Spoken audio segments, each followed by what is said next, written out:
On the back of that, let's get some analysis on these legal matters. We're joined via Zoom by legal expert Khumisi Kganare. Very good afternoon to you, Khumisi. Thank you for your time with us here on the SABC. Thank you, Lizelle. A very good afternoon to you and the listeners. All right, let's get straight into the matter at hand. Two for that matter for today. Dr. Nandipha Magudumana today having lost a bid to have her arrest in Tanzania declared unlawful and her leave to appeal having been dismissed with costs. But from the onset, what really were her prospects? Look, the prospects of success are very slim, in my view. And that is the case because, just looking at the case law that was relied on by His Lordship, also, misplacing any other case law that was put forth by the applicant, being Dr. Magudumana in this regard.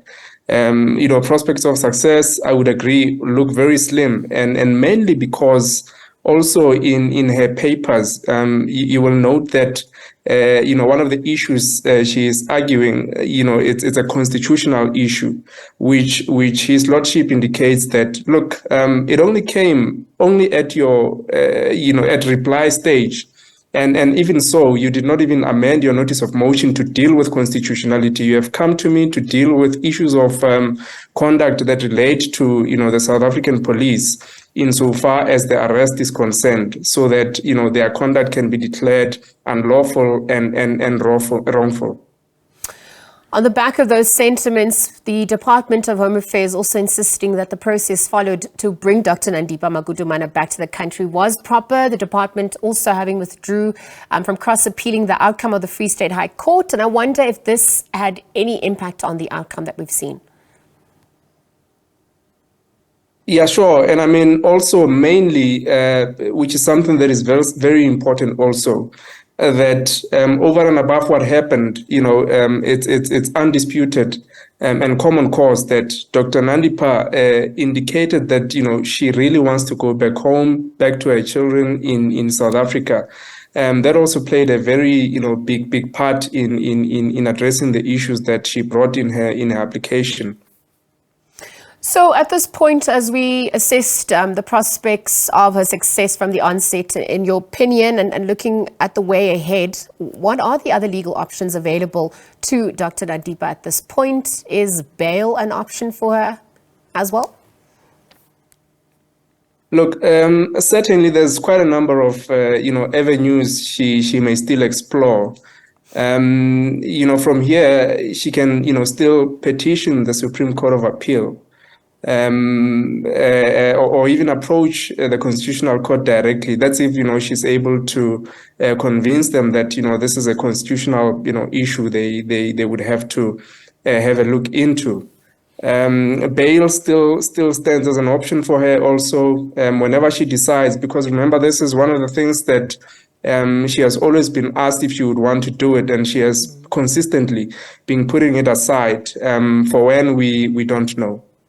Well, certainly a matter we'll continue to monitor. I want to turn our attention now to another legal matter that made headlines today. The start of the retrial of the Senzo Meyiwa trial, having now started from scratch after Judge Maumela could no longer proceed with the matter, of course, due to ill health. We also saw that he was placed on suspension by President Cyril Ramaphosa.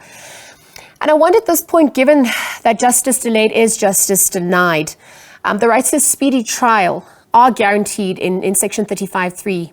But if that is the case, the conclusion of a trial without unreasonable delay also has to be looked at. And I wonder at this point if you would agree that the delays we've seen have been unreasonable or reasonable. Help us understand from your vantage point.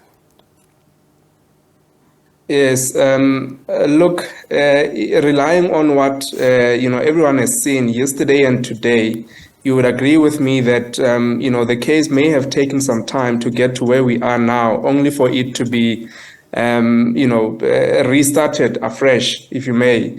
But I'm happy with the posture, really, of His Lordship in the Senzo Meyiwa case, that if you have a look at what happened yesterday and even today, he's ticking all the boxes that you would expect.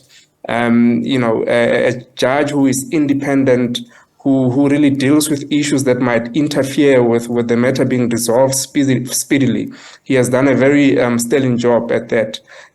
So I am sure we're not far off from the matter being dealt with, as speedily as possible. My apologies.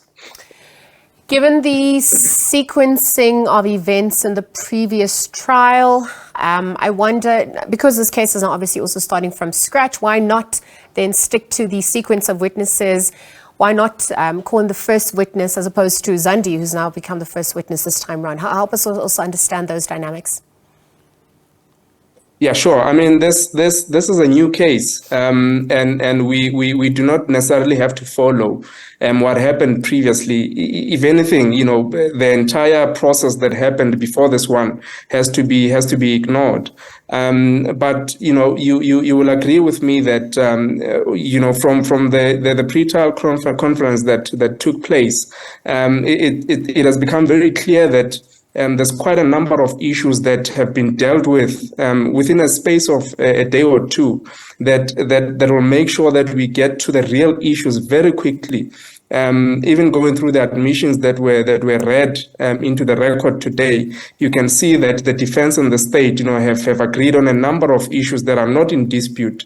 And the issues that were or that are still in dispute, also taken from the state, they're not really that much. Mainly, one of them relating to the identity of the person that shot Senzo Meyiwa.